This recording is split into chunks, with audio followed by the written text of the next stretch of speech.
Gran gusto de saludarlos en este nuevo programa de Corrientes de Pensamiento. Manifiesto mi gran satisfacción. Hemos estado dialogando todo este tiempo con un hombre que tiene un gran prestigio en los medios, no solamente nacionales, sino también internacionales. Un hombre joven, un hombre al que conocí cuando tenía 37 años, cuando se produjo aquel encuentro del doctor Mañeto con el doctor Mitre.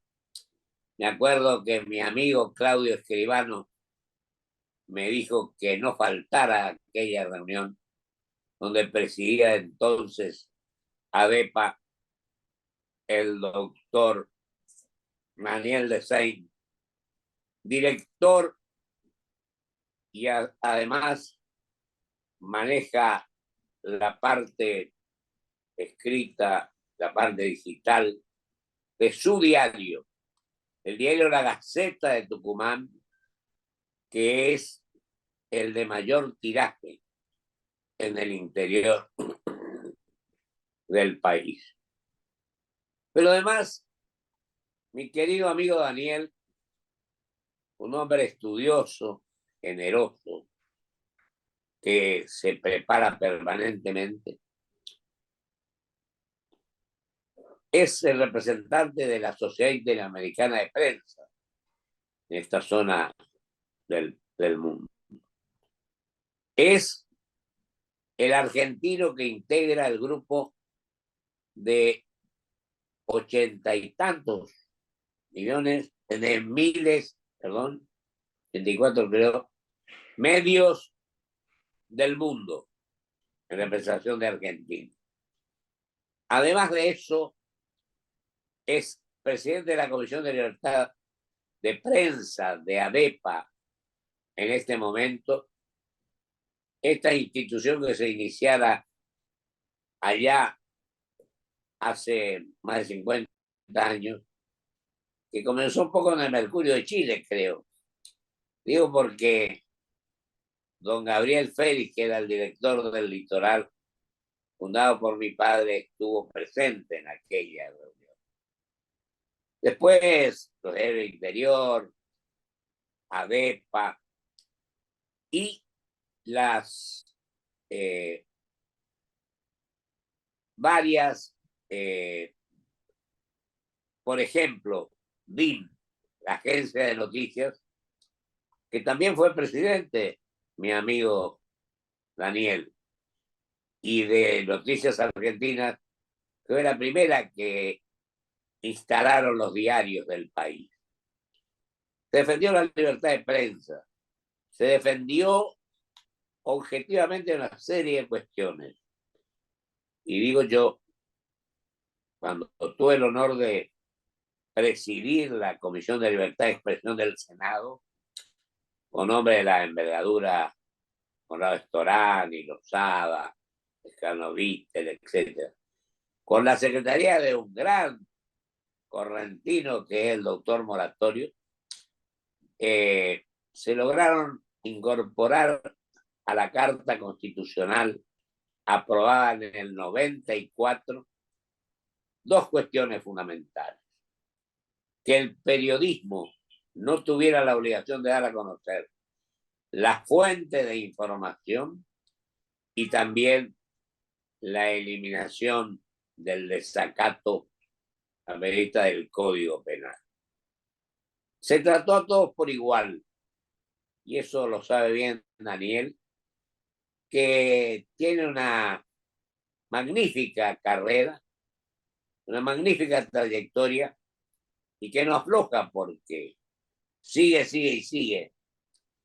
Así que te quiero agradecer, Daniel, en este momento muy especial del país, que decimos una cosa, a veces la cumplimos, a veces no, pero hay un propósito global, que es de que todos queremos que le salgan bien las cosas a cualquier gobierno que fuere, porque beneficiamos así a 46 millones de argentinos.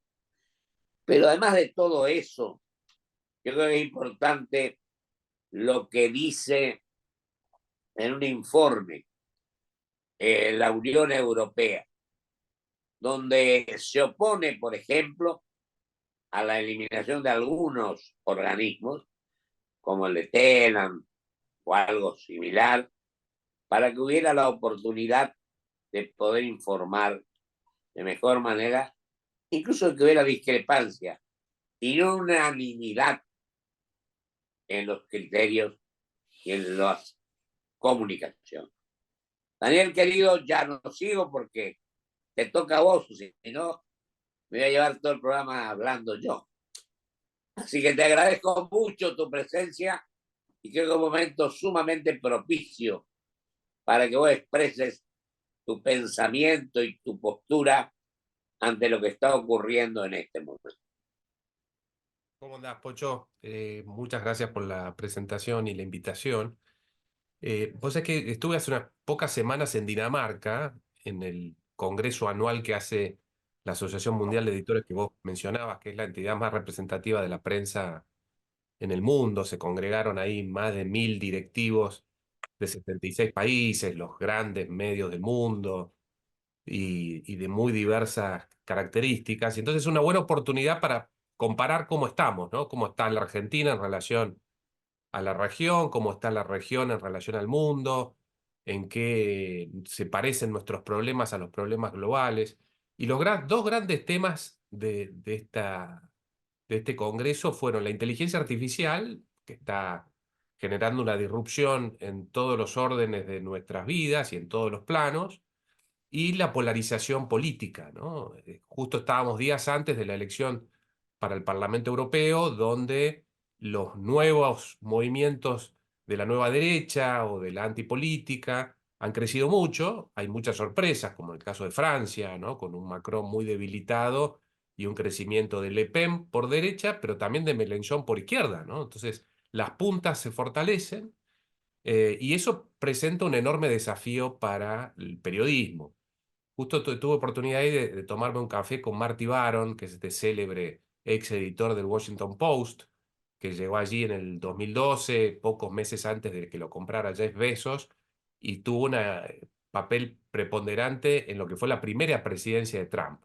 Y lo que hablamos con él es, bueno, ahora Trump tiene cada vez más fuerza, ¿no? Luego, en las últimas horas vemos las vacilaciones dentro del Partido Republicano respecto a la candidatura de Biden, pero en definitiva el común denominador a nivel global es que hay un cambio, ¿no? De la actitud de buena parte de la ciudadanía, un hartazgo de las propuestas tradicionales, la búsqueda de fórmulas más rápidas, ¿no? Para cambiar el statu quo. Y allí el periodismo, que tiene la función de darle a la realidad la complejidad que tiene, de buscar distintas miradas, de tratar de proponer un terreno fértil para establecer un diálogo, que es el insumo básico de toda democracia, proponiendo una serie de hechos comunes sobre los que tiene que discutir, grandes temas, grandes ejes.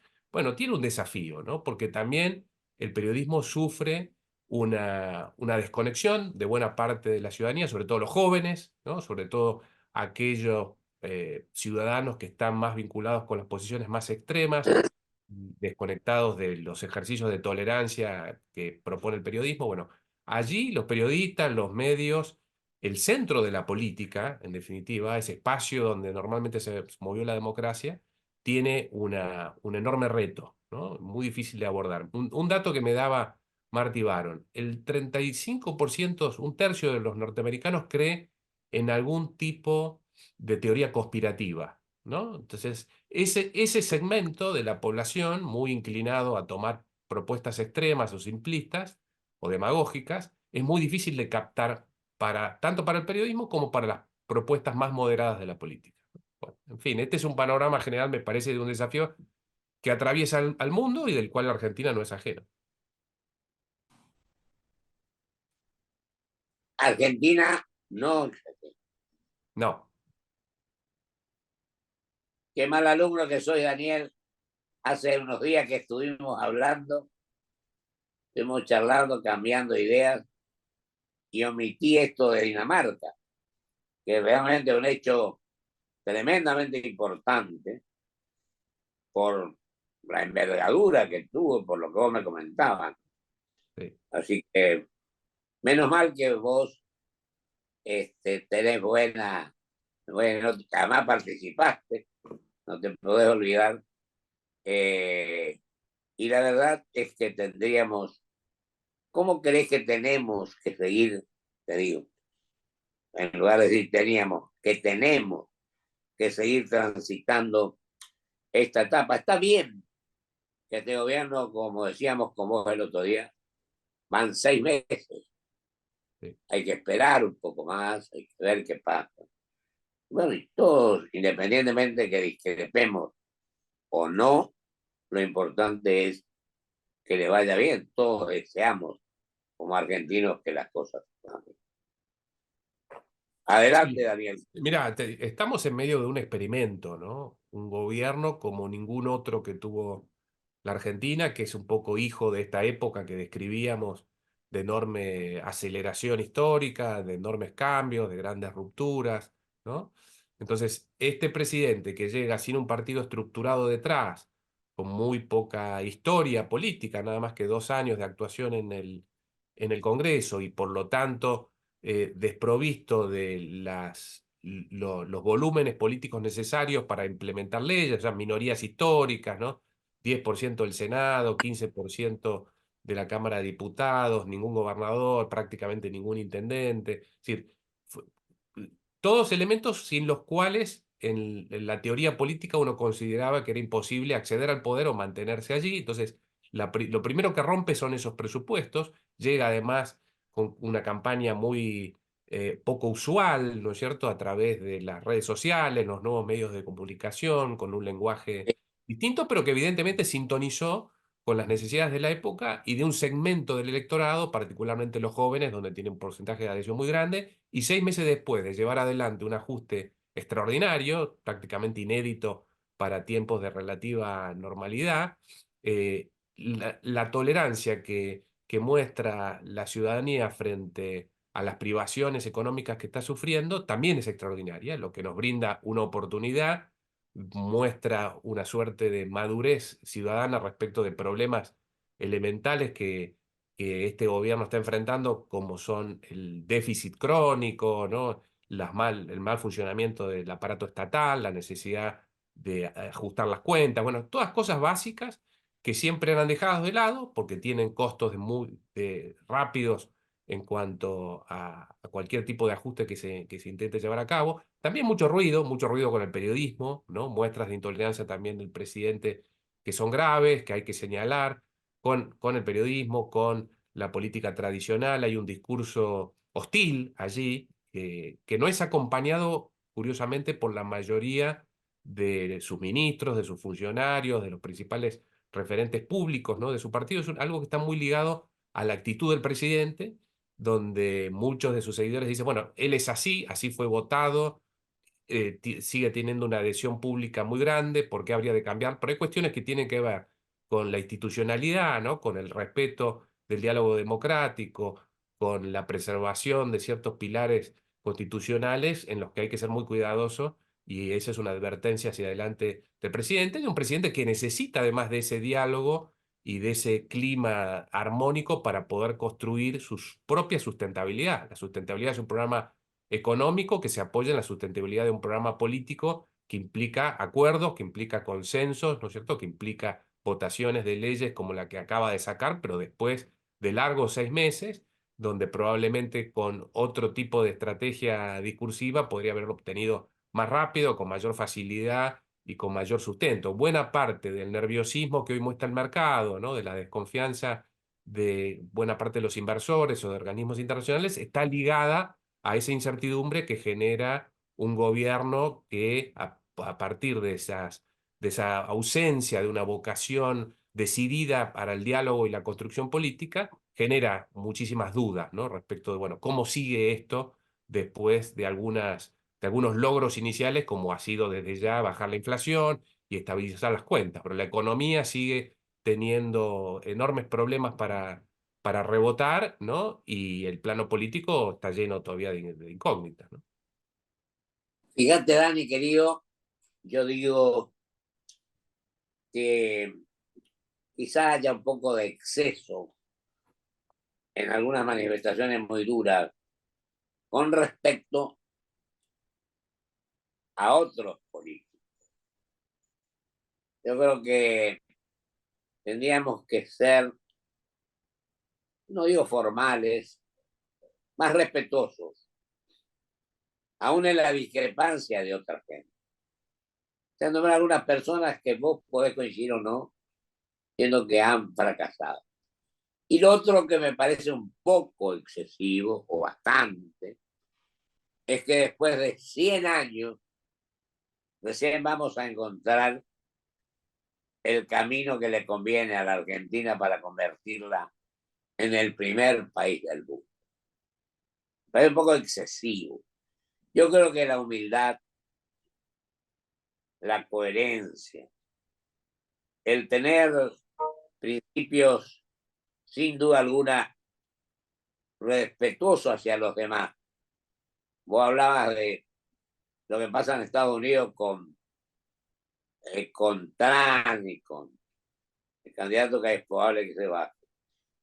Pero vamos y buscamos a Bolsonaro, por ejemplo, que puede ser bueno o malo, y nos referimos en forma despectiva, hasta hiriente, que en su momento la canciller fue 2 o 3 veces con respecto a Lula. Yo creo que Lula logró un hecho positivo en Brasil, lo dije el otro día y que cuando hablamos nosotros también, que la clase muy poderosa y la muy vulnerable se hiciera un poco la clase media, pero se inspiró en un gran presidente, lo cual ya es positivo, como Fernando Enrique Cardoso. Y en eso, fíjate Uruguay ahora, por ejemplo, el otro día sale jefa de una vicepresidente, una representante del Frente Amplio. Es probable que se una el Partido Colorado, el Partido de la Calle, es decir, como yo una vez, incluso con Mujica, cuando asumió Lula, fueron en el mismo vuelo, en el mismo avión,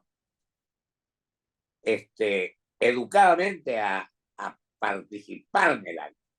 Pero bueno, yo no creo que esto hablando con buenos propósitos, con amor al país, queriéndonos más los argentinos, no podamos superar y que las cosas salgan bien. Este creo que es en definitiva el objetivo superior. Y después, un buen trato, una buena relación, el respeto por aquellos que discrepan o que coinciden con uno. Creo que esto es elemental y fundamental, como lo hemos hablado varias veces. El que no coincide a lo mejor no es tu enemigo, es simplemente tu adversario. Y yo creo que las ideologías han perimido, lo que valen son las ideas.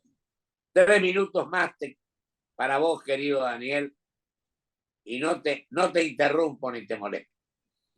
Bueno, sí, dijiste muchas cosas interesantes. Lo que me pasó en este viaje en el exterior, todo el mundo pregunta por Milei, por supuesto. El discurso disruptivo paga mucho en rating, es un hombre que llama la atención del mundo, lo que no implica adjudicación de relevancia, lo que no implica que la inversión vaya a moverse a partir de ese tipo de manifestaciones disruptivas. Y efectivamente allí eso que paga bien en imagen o que puede pagar electoralmente a un Trump que hoy está midiendo muy bien en las encuestas o equivalentes a nivel político que les ha ido bien en las últimas elecciones, no necesariamente paga en el mediano y largo plazo en los procesos de construcción política y económica, donde se necesita ahí una mirada mucho más calma, transmitir más seguridad, construir lazos, trabajar en las diferencias, ¿no? Con tender puentes y no romper tanto. Obviamente en países que han tenido tantos problemas como el nuestro, hay que romper algunas cosas, pero luego hay que construir otras, ¿no? Hace. Y los proyectos de construcción deben urdirse en paralelo con el desarmado de todo lo que funciona mal. Son dos caminos simultáneos, ¿no? Y ahí es donde me parece que hay un enorme déficit del gobierno actual y donde tenemos los ejemplos que vos mencionás, como el de Uruguay, con esas postales del presidente, con los referentes de la oposición, mirando al mundo, mirando a la inversión, ¿no? Mostrando esas continuidades de una clase política que lleva más de un siglo en ese país, ¿no? Se avanza en ciertas cosas, se innova, pero también hay ciertas continuidades que tienen que ver con lo institucional, que es lo que da la seguridad para cualquier apuesta que pueden hacer extranjeros o nacionales de largo plazo, ¿no? Entonces ahí nos falta mucho, y lo que decís vos, esas tendencias a la hipérbole del presidente, hablando el primer país del mundo, o que él es el hombre hoy el mayor defensor de la libertad en el mundo, que ha hecho el mayor ajuste del mundo. Todas esas exageraciones discursivas hay que matizarla con armonía, con consenso, con diálogo, con señales que den lugar a cierta tranquilidad, ¿no? Para poder trazar un plan que aparezca como sustentable para todos los que nos tienen que acompañar y para la propia ciudadanía, ¿no? Que después de un momento de gran exacerbación es una ciudadanía golpeada por la corrupción, por los errores de la política tradicional, por la pandemia, por la crisis económica. Bueno,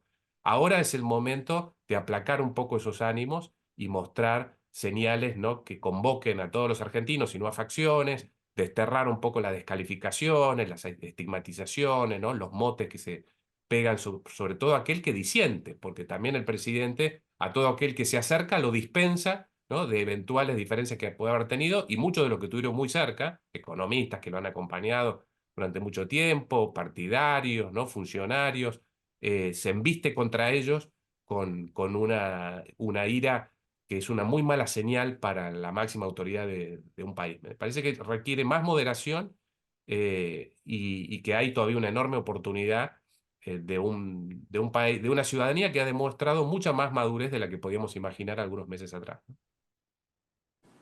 Se nos fue el tiempo, pero te hago una pregunta más. Creo que la división de poderes, el sistema republicano, tiene que tener plena vigencia. Tenemos que ajustarnos mucho a esta constitución. Y digo yo, con esto te agradezco enormemente, eh, pienso que sin mirar a quién tenemos que evitar la obsecuencia, evitar que la gente diga que todo lo que hace está bien, porque en otro criterio, muchos de los que fueron calificados en la casta se hubieran tenido que ir ahora. Esta es la verdad. Entonces, ser más prudentes, me parece. Con valentía, con decisión, pero valiente. ¿Cuál es tu opinión al respecto, querido Daniel? No, no, sin duda. El mote de la casta ha encajado muy bien en el hartazgo de buena parte de la ciudadanía y sobre todo de jóvenes que han sido privados de un futuro, ¿no? Ahora, es un mote absolutamente arbitrario, porque es el que se acerca deja de ser de la casta, aunque haya estado toda la vida en la política tradicional, y aquel que plantea alguna crítica inmediatamente empieza a ser de la casta. Entonces, ese mote empieza a gastarse y evidentemente funcionó bien cuando señalaba un pasado al que no queremos volver o marcaba un futuro que queremos construir, pero debe ser renovada ese discurso que empieza a desgastarse por elecciones muy arbitrarias de un gobierno que empieza a cometer errores, que empieza a mostrar contradicciones, ¿no? Convocando efectivamente a todos a apoyarse más en ideas y no tanto en nombres, ¿no? Más en un proyecto que en señalamientos específicos a uno u a otro, ¿no? Lo fundamental en cualquier construcción de un país es esa idea acompañado de un diálogo donde esas ideas se van mejorando y se apoyan ciertas bases que no se pueden destruir, que son las que marcabas vos, la independencia judicial, ¿no? La relevancia estratégica de un periodismo que fiscalice al poder, la independencia del poder legislativo, la actuación del legislativo como ese gran ámbito de diálogo donde la política conversa sobre los destinos de un país, ¿no? Entonces, efectivamente, todo eso debe ser rescatado y no descalificado, porque muchas veces esas instituciones son manchadas con esas imputaciones arbitrarias que son justas en algunos casos, con algunos nombres, pero las generalizaciones son siempre, siempre injustas, ¿no? Entonces ahí me parece que hay algunos elementos para revisar y este gobierno y la Argentina todavía tiene esa posibilidad. Gracias, querido Daniel. Gracias a vos. Dios quiera que con hombres como vos que trabajás intensamente podamos tomar el camino que nos lleve a ese futuro que anunciamos, pero tenemos que concretarlo. Un abrazo muy grande y Un muchas abrazo. gracias. Vamos a un corte y vuelvo con mis conclusiones.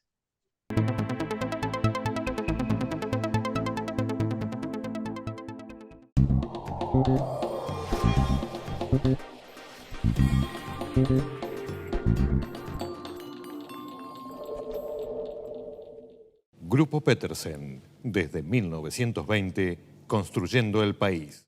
Presentamos Club Toyota, la membresía que te hará vivir las mejores experiencias por el solo hecho de ser parte. ¿Cómo funciona? Escanea el código QR para registrarte y empezá a disfrutar. ¿Tenés un Toyota? ¡Sos parte!